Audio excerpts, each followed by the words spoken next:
Question 64 of Secunda Secundae are 7 articles, 7 questions that St. Thomas Aquinas asks about the topic of murder, which ties in, of course, with justice, which is the cardinal virtue that we are treating here on this treatise on the cardinal virtues all the way to 170. And there are some controversial questions that are raised in these 7 articles, such as, can we kill anything? Can you kill yourself? So the issue of suicide comes up. Are sinners able to be killed? Can clerics kill sinners? And so I think you'll find these interesting, if nothing else. And in the first article, he starts off with the very basics. You see the picture of a lady swatting a fly here. And he asks the question, is it unlawful to kill any living thing? I think there are some people out there that would think we don't have any right to kill anything. You can't kill a fly or whatever. You can't kill a mosquito. You should live and let live. Thomas doesn't seem to agree with that. He does believe that it's lawful under some circumstances to kill some things, and I think most of us would agree. He says there is no sin in using a thing for the purpose for which it is. Now, the order of things is such that the imperfect are for the perfect. Now, that's a principle that goes through the entire Summa. The imperfect are at the service of the perfect. Even as in the process of generation, nature proceeds from imperfection to perfection. Now, here's where I think he gets a little bit of his biology wrong, but anyways, the basic teaching still stands. He says, hence it is that just as in the generation of a man, there is first a living thing, and then an animal, and lastly a man, so too things like the plants, which merely have life, are all alike for animals, and all animals are for man. Wherefore it is not unlawful for man to use plants for the good of animals, and animals for the good of man.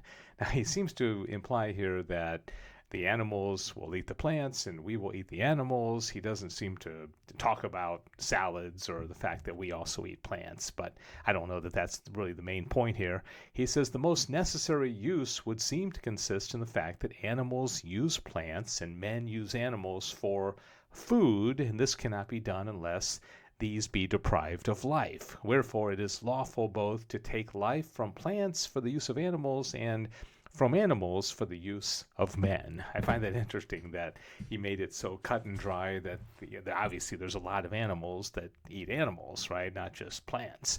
But that's what he's saying here. But the basic teaching is, yes, it's okay to kill certain creatures under some circumstances.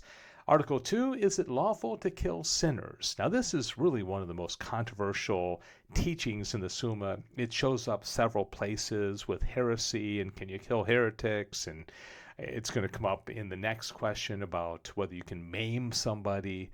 So he says, it is lawful to kill dumb animals insofar as they are naturally directed for man's use, as the imperfect is directed to the perfect, as we've already talked about. Now every part is directed to the whole as imperfect to perfect, wherefore every part is naturally for the sake of the whole. Again, big principle here. The parts are for the whole. You'll see that in a lot of his teachings. For this reason, we observe that if the health of the whole body demands the excision of a member, through its being decayed or infectious to the other members. Now, see what he's doing here? He's comparing sinners to a decaying part of a body, the part to the whole. It will be both praiseworthy and advantageous to cut it away.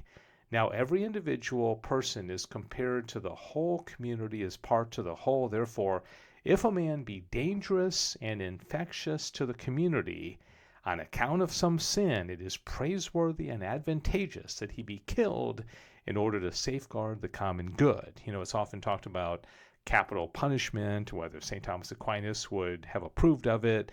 And I think this question here makes it pretty clear that Thomas would not be opposed to capital punishment. All right, Article 3, whether it is lawful for a private individual to kill a man who has sinned. He's going to say, no, you can't. It is lawful to kill an evildoer insofar as it is directed to the welfare of the whole community, so that it belongs to him alone who has charge of the community's welfare. Thus, it belongs to a physician to cut off a decayed limb when he has been entrusted with the care of the health of the body. So it can't just be anybody. It has to be somebody who is in a position of authority. All right, can clerics kill evildoers? Can a priest, can a bishop do it? He says no. It is unlawful for clerics to kill for two reasons. First, because they are chosen for the ministry of the altar, whereon is represented the passion of Christ slain. Therefore, it becomes not clerics to strike or kill, for ministers should imitate their master. Okay, so he's saying, hey, this isn't their role. Okay, they are in persona Christi, and this is not what they do. The other reason is because clerics are entrusted with the ministry of the new law, wherein no punishment of death or of bodily maiming is appointed, wherefore they should abstain from such things in order that they may be fitting ministers of the New Testament. Now, this is interesting because he's talking about comparing old law and new law, and old law was a lot more brutal, I guess you could say, wherein no punishment of death or of bodily maiming is appointed.